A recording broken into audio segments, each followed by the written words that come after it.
아나운서가 소개하고 아재가 분석하는 아이템. 와. 대표님 안녕하세요. 안녕하세요. 네, 오늘도 저희가 반도체, 그중에서 우리 반도체 IT신 우리 이형수 대표님과 함께 또 이야기를 나눠보도록 하겠습니다.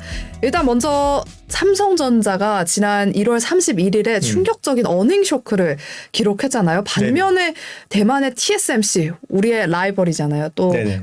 국내가 아니라 세계 1위 파운드리 업체이기도 한데 TSMC는 1월 매출이 역대 1월 중에 최고치를 기록했습니다. 네네. 대표님께서 이번 TSMC 실적 발표 어떤 의미를 가지고 있다고 보실까요? 이번 사이클은 정말 파운드리 사이클, 시스템 반도체 사이클이 정말 강하다라는 생각이 들었고요. 네. 지금 챗 GPT 돌풍이잖아요. 맞아요. 이제 그 붐이 또 TSMC한테로 또 수혜가 가는 것 같아요. 그래서 TSMC하고 엔비디아가 수혜를 많이 보게 됐는데 일단 1월 실적이 되게 안 좋을 거라고 생각을 했었죠. 맞아요. 네, 그런데 막상 놓고 보니까 왜 이렇게 잘 나왔지? 엔비디아 수주가 많이 들어왔고 AMD 수주도 꽤 많이 들어왔어요.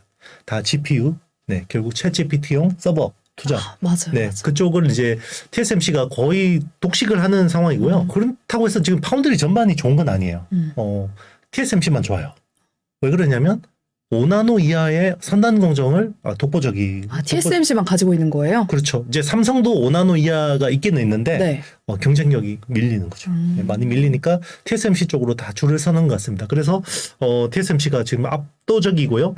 올해 5나노 이하 TSMC 5나노 이하 이제 공정에서 캐파로 보면 애플이 한 40% 비중 차지할 것 같고, 그리고 엔비디아가 25% 정도, 그리고 AMD가 한 20% 정도 차지하니까 생각하고 있고요. 네. 퀄컴도 물론 이제 TSMC한테 많이 맡기겠죠. 그래서 삼성이 3나노 게이트 어라운드라는 요 신공정이 정말 대박이 났으면 좋겠다. 그런 생각을 합니다. 그리고 TSMC 실적 발표와 함께 디자인 하우스의 실적 상승도 같이 함께 화제가 됐어요. 네네. 반도체 기업의 디자인 하우스, 디자인하면 네네. 뭔가 디자인? 그 미대 그런 느낌이 미대 드는데 오빠? 미대 오빠, 미대 언니 이런 느낌이 네네. 드는데 그게 맞을까요? 어떤 뜻일까요? 단순하게 좀 설명을 하다 보니까 팹리스 업체들, 그러니까 이제 뭐 AMD나 엔비디아 같은 업체들이 설계도를 던져주면 TSMC가 알아서 생산을 하는구나라고 생각을 하잖아요. 그런데 그 사이에 어떤 또 많은 밸류 체인들이 있어요. 이제 중개를 해주는 업체들이 있는 거죠. 네. 이제 여기를 칩리스라고 합니다. 보통 그냥 이제 우리 AP라는 스마트폰의 두뇌 역할을 하는 반도체를 생각을 하면 반도체의 어떤 재료비, 네. 머티리얼 코스트는 한 15%밖에 안 돼요. 그러면 예를 들면 이게 칩이 100불짜리면 재료비는 15달러밖에 안 들어가요. 다 남겨 먹네요. 그럴 것 같죠? 네. 그게 아니라 IP라는 것들이 들어가요. 무형 설계 자산. 그러니까 누군가 이 IP에 대한 그러니까 노래 음원 저작권처럼 가지고 있겠죠? 네. 그거에 대한 로열티를 내야 돼요. 기술력이네요. 네네, 맞습니다. 그래서 대표적인 게 이제 암 같은 업체. 암 같은 업체한테 로열티를 내고, 그리고 이제 또 대규모 장치 산업은 또 감가상각이라는 게 있죠. 네네. 네, 그 감가상각비를 또 빼야 되죠. 네. 네, 이런 것들이 있고, 그리고 이제 중간에서 중개를 해주는 이런 칩리스 업체들이 IP 같은 것들을 구해다가 이제 주기도 하고, 그리고 이제 파운드리 쪽에 이제 중개를 해주기도 합니다. 설계도가 있다고 해서 바로 파운드리 찾아가서 만들어주세요 이러면 되는 게 아니라, 네, 그 이제 아무래도 파운드리 그 어떤 업체 내 조직이나 이런 쪽 담당자하고도 컨택을 해야 되고, 그리고 그거마저도 귀찮다. 그러면 알아서 다 해주세요. 라고 해서 턴키 베이스로 맡기기도 합니다. 그러면 이게 시스템 반도체는 전공정 파운드리도 중요하지만 후공정도 중요해요. 네. 그래서 오사치라는 네. 이제 아웃소스드 세미컨덕터 어셈블리 앤 테스트. 그래서 이제 그 주문형이기 때문에 전공정도 주문형으로 필요하고 후공정도 주문형으로 필요한데, 이런 것들을 다 일괄 턴키 베이스로 해주는 것들도 이런 이제 디자인 하우스들이 해주는 거고요. 이제 국내에서는 뭐 AD 테크놀로지나 코아시아나 뭐 가온칩스, 그리고 이제 세미파이브 이런 비상장 업체들, 뭐 이런 회사들이 유명합니다. 이제 반도체 디자인 하우스는 생산과 설계 그 사이에 가교 역할을 한다. 맞습니다. 이렇게 좀 간략하게 우리 대표님께서 말씀해 주시니까 쏙쏙 이해가 되는데요. 이번 TSMC가 높은 실적을 올린 것도 530개나 되는 디자인 하우스를 관리했기 때문이라고도 나오더라고요. 네네. 그러면 삼성에서는 이런 디자인 하우스가 없는지 그게 또 궁금해요. 그 숫자가 너무 부족하죠. 그리고 이제 보통 파운드리 업체가 가지고 있는 IP들이 있어요. 네. TSMC가 한 2만 개가 넘어요. 삼성전자가 7천 개가 안 됩니다. 반 토막도 안 되네요. 3분의 1 정도밖에 안 되죠. 그러니까 이제 나머지 부족한 IP들은 외부에서 가져와야 되죠. IP도 제공해주고 이 설계 툴을 제공해주는 업체가 있어요. EDA 툴이라고 하거든요. 그러니까 반도체 설계를 뭐 손으로 그릴 일은 없잖아요. 그쵸. 컴퓨터 가지고 뭐 이제 CAD 설계하듯이 해야 되는 건데 이런 설계 툴을 제공해주는 업체들이 있어요. 이런 업체가 이제 미국의 시놉시스, 뭐 케이던스 뭐 이런 회사들이 하는 거고요. 그런 회사들도 파운드리 시장이 커질수록 유망해질 수밖에 없는 거고, 이제 그 외에 뭐 이렇게 단순 이제 그 어떤 디자인 서비스만 제공해주는 업체도 있는데, 대만에 비해서 TSMC에 비해서 너무 부족하죠. 너무 부족하고 이쪽을 또 후방 산업 생태계를 많이 키워야 되고, 칩리스 생태계도 키워야 되는데 후공정 생태계도 키워야 돼요. 아유, 많은 걸 많은 걸 해야 되네요. 되죠. 그래서 제가 파운드리 산업이라는 게 본질적으로는 서비스업에 그렇네요. 맞다라는 거죠. 왜냐하면 팹리스 업체들이 요구하는 것들을 다 맞춰줘야 돼요. 전공정에서는 어떤 것들을 맞춰주고 중간에서 어떤 걸 맞춰주고 후공정까지 맞춰주는. 그래야 자기들이 원하는 최적의 칩을 만들어낼 수가 있겠죠. 네.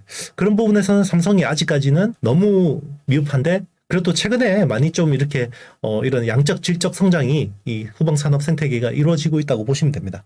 네, 그러면 최근 주식시장에서 또 뜨거웠던 이슈 중에 하나가 지난해 말 워런 버핏 회장이 이끄는 버크셔 해서웨이가 TSMC 주식을 대부분 팔아치웠다고 해서 화제가 네네. 됐거든요. 네. 그래서 이 TSMC를 포트폴리오 갖고 계시는 분들이 나도 팔아야 되나?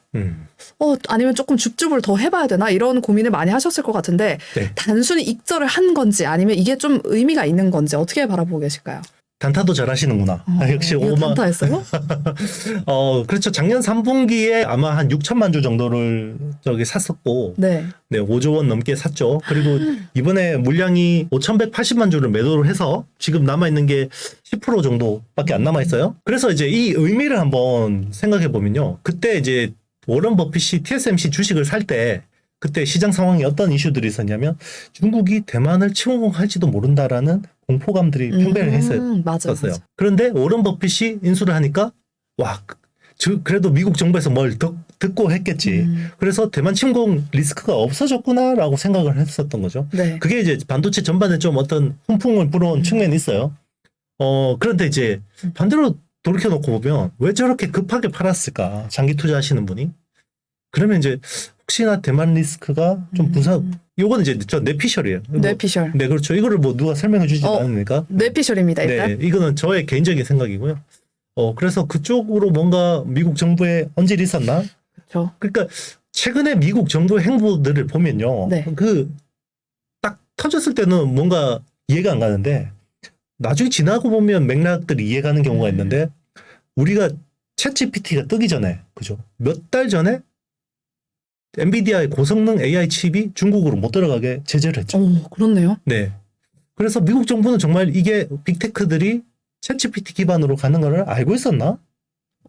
라는 추정이 가능, 그러니까 뇌피셜이고요. 갑자기 퍼즐이 네. 이렇게 하나씩 맞춰지는 그렇죠. 이제 굳이 이렇게 이제 합리적인 추정을 해보는 거죠. 그리고 최근에 이제 뭐 그 풍선을 미국으로 날렸는데 그쵸. 지금 그 미국 랩터 22가 동원돼서 그냥 격추를 했죠. 네. 그런 어떤 갈등 상황이 있는 가운데 뭔가 TSMC를 워런 버핏이 팔았다라는 거는 좀 찜찜함이 있다. 그러면 만약에 중국과 대만 간에 뭔가 갈등이 이렇게 일어나면 마냥 그러면 우리나라 반도체 주식이 안 좋은 건가? 또 그건 아닌 것 같아요. 오히려 뭔가 TSMC를 대체할 수 있는 대체제로서 삼성전자 파운드리가 좀 부상할 수도 있겠다. 이런 생각도 있습니다. 아까 전에 우리 삼성전자가 네. 어떻게 보면 서비스 기업이 아닌가라고 할 정도로 많은 일들을 해내야 된다라고 말씀을 해주셨는데 그러면 삼성전자에 대한 이야기를 조금 더 해보도록 할게요. 삼성전자가 자회사 삼성 디스플레이에 20조 원을 빌렸더라고요. 네네. 현금 보유가 조금 많은 걸로 알고 있는데 이렇게 삼성 디스플레이에 20조 원을 빌렸다는 건 좀 이례적인 일인 것 같아요. 어떤 네네. 이유에서일까요? 일단 표면적인 이유부터 말씀드릴게요. 네. 파운드리나 이런 반도체 투자를 빨리 해야 되겠다. 불황임에도 불구하고 이런 쪽 필요한 투자들은 공격적으로 진행하겠다라는 게 이제 표면적인 이유죠. 네. 그러면 이제 약간 좀 이면을 보자고요. 한꺼풀만 더 들어가 보면 삼성 디스플레이가 저렇게 돈이 많았나? 그렇죠.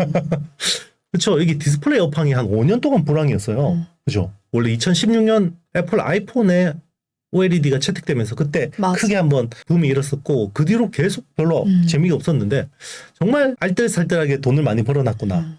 알짜배기다. 네네, 알짜배기다라는 생각이 들고 있고요.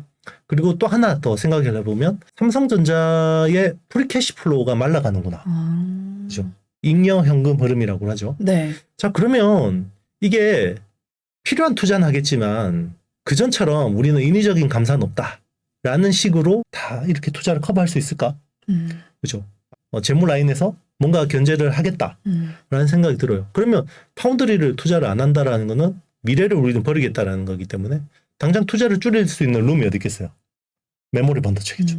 그러면 메모리 바닥이 좀 더 빨리 올 수도 있겠다. 라는 합리적인 의심이 드네요. 네네, 그 정도 의심이 듭니다. 그리고 다음 달 이제 삼성전자가 다음 달 15일에 주주총회를 열잖아요.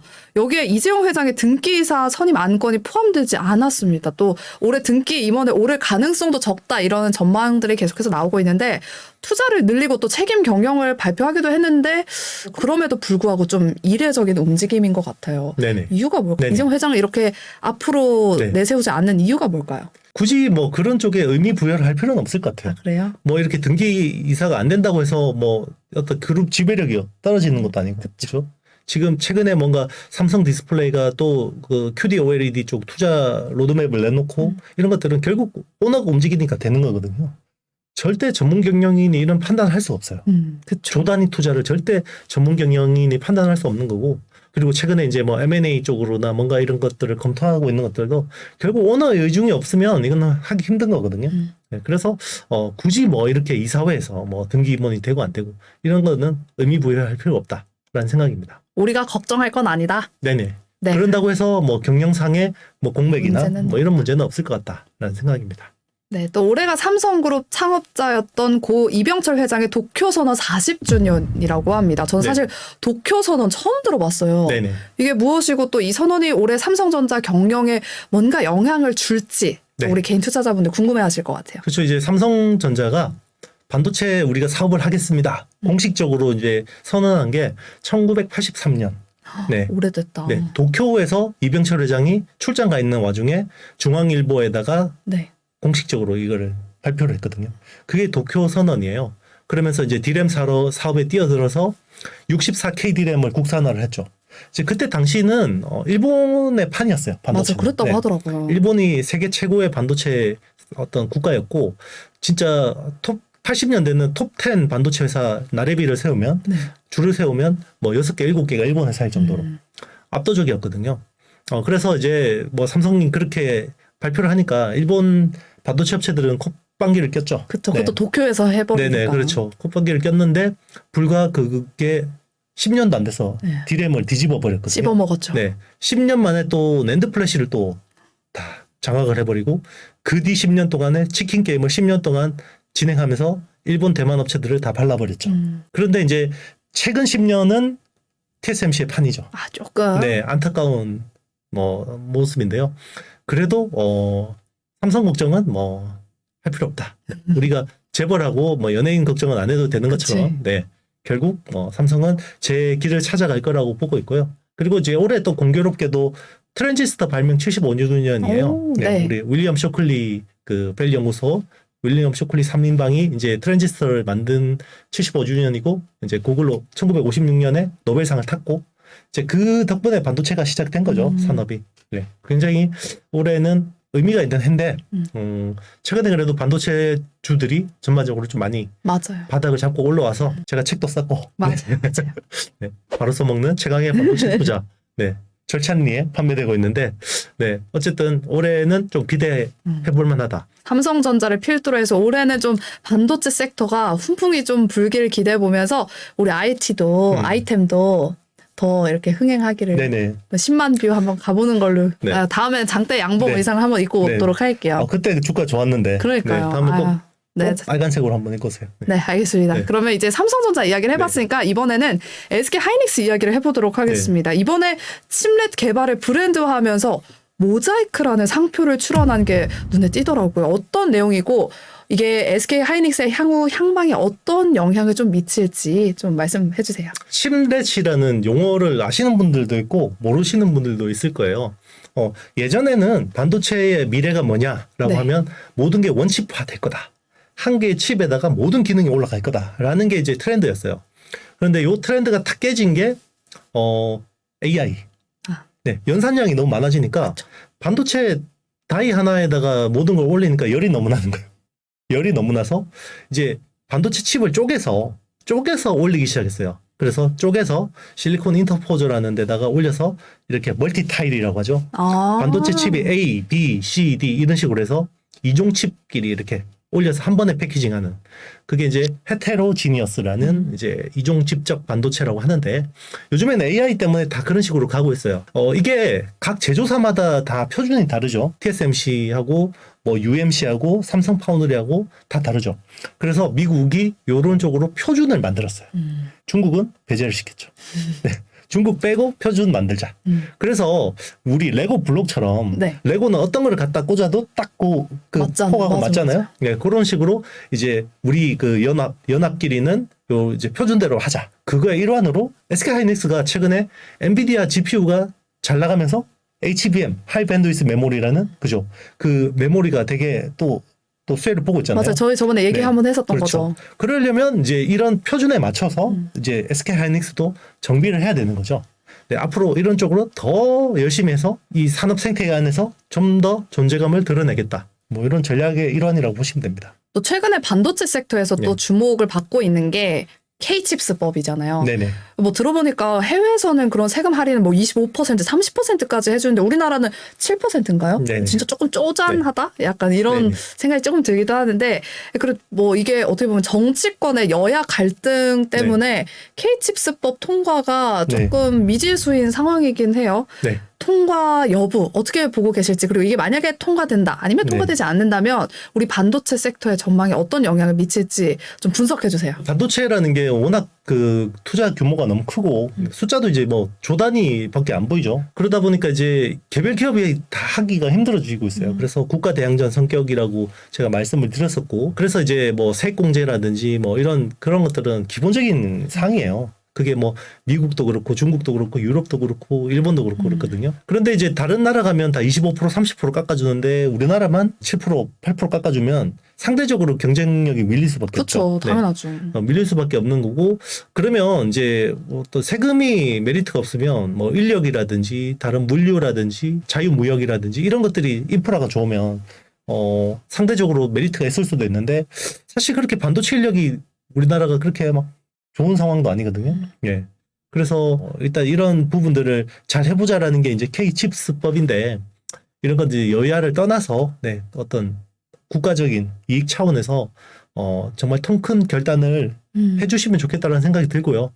그리고 7% 수준의 세액공제는 그렇게 매력적이지 않을 것 같아요. 한 몇 퍼센트가 그럼 매력적일까요?